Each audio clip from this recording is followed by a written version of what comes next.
Hey, this is Marcus Washington from MTC Media with the NFL Week 2, my picks for Week 2. This is a live broadcast, so obviously if some things go go right or wrong, yeah, you're going to have to excuse me running a little tight today with some other things I have to do. So, there are some lines out here before I give you my picks. There are some lines out there that kind of for Week 2, you don't want to overemphasize Week 1, but Week 1 is still in your mind. Something like the Ravens and the Dolphins. The Dolphins have been a popular pick all week.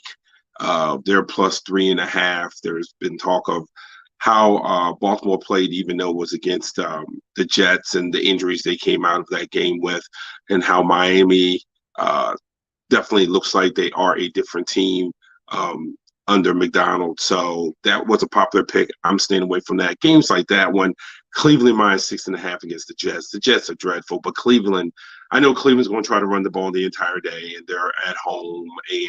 And again, the Jets stink, and Joe Flacco does look like he's not the elite Joe Flacco, if you ever wanted to believe that Joe Flacco was elite. But can the Browns win a game by 6.5? And that I don't have the answer for. But there are a couple of games here that I do like. I do like the over 48.5 with the Commanders and the Lions. Even though DeAndre Swift, it looks like it's going to play, it's going to be a situation where he's going to play selected plays, at least according to some of the talking heads out there with the blue check marks. He's not a full go. So he's a go, but not a full go. That's probably why on BetMGM, the prop of Swift over 59.5, if you've noticed, has disappeared. They've taken it off of their virtual board as a player prop. So that does impact the game in a way.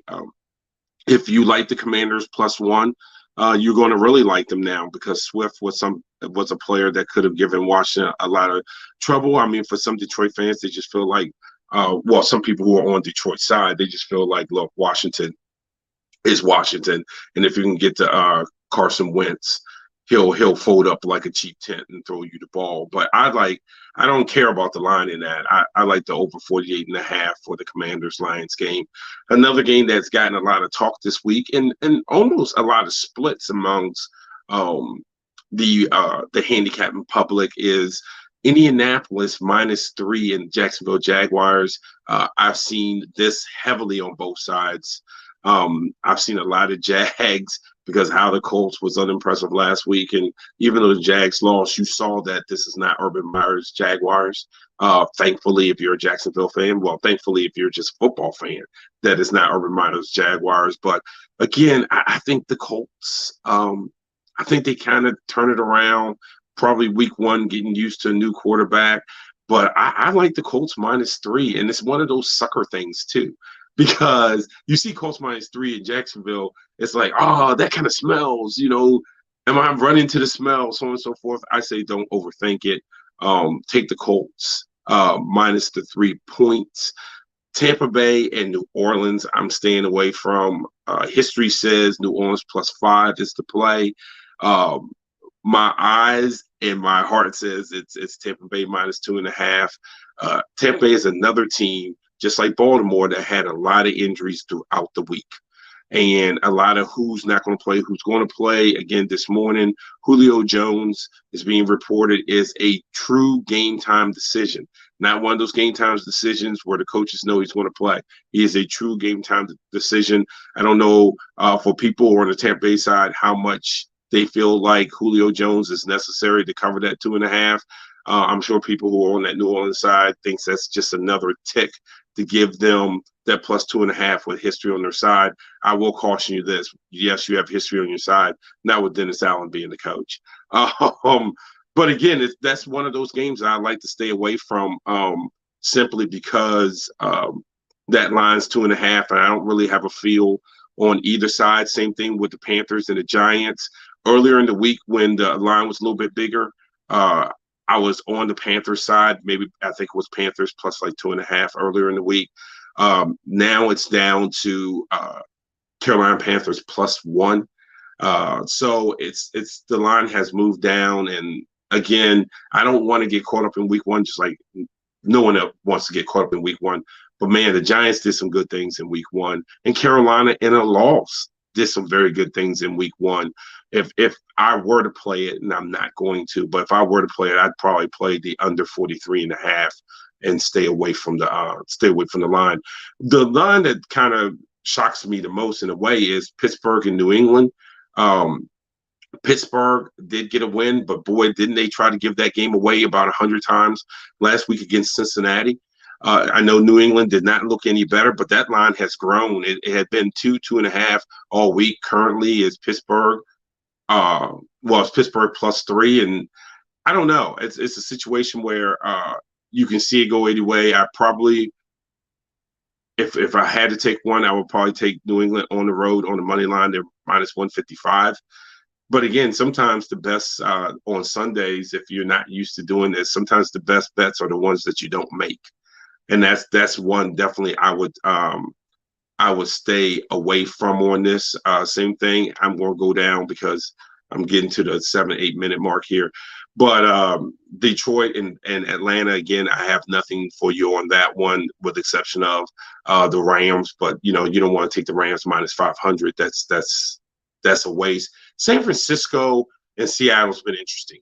A lot of San Francisco's -9 points now. It's 9.5 earlier in the week.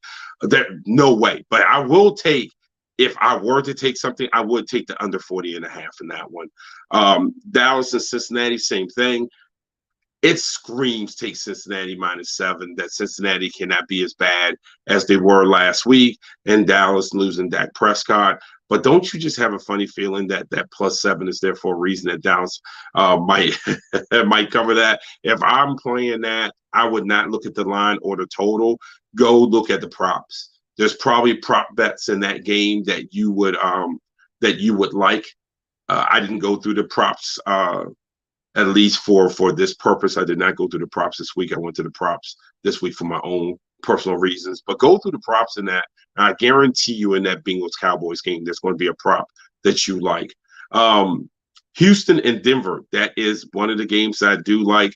Not the 10, even though I think Houston will cover the 10. It's not the 10. It's the under 45.5. I'm not a big unders guy. No one likes to bet the under because you don't want to watch football and bet for teams not to score. But this game screams under, especially if Denver's defense is playing well.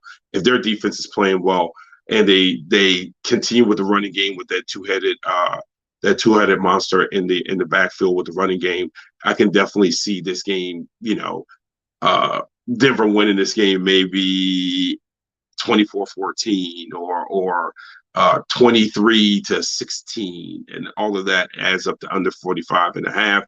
Raiders, Cardinals, I'm staying away from. Raiders are -5.5. Over under is 51.5. I did look at the over under in this one, just not comfortable on it. I was leaning toward the over, obviously, because both teams have shown that their defense do tend to struggle on both sides. But staying away from that. That's another one of those games. Look at the props. Go and look at prop bets on that one, and that's the way to go. Tonight, Chicago, Green Bay. I will have a second broadcast for that if I'm feeling anything on that. So again, if you go back to the 3 picks I do like today, I like the over in the Detroit Washington game. I do like Indianapolis on the road -3, and I like the under with Houston and Denver. Again, one of those things to help for people who do get afraid of overreacting to week one. I always say go look at the prop bets, because sometimes what props will do is it kind of calms down on what you see in week one. You kind of break down the individual, and sometimes prop bets actually end up being a little easier, a little more certainty. Like when you look back in the Raiders game, you can look at it easy and say, Devontae Adams got 17 targets in the first game.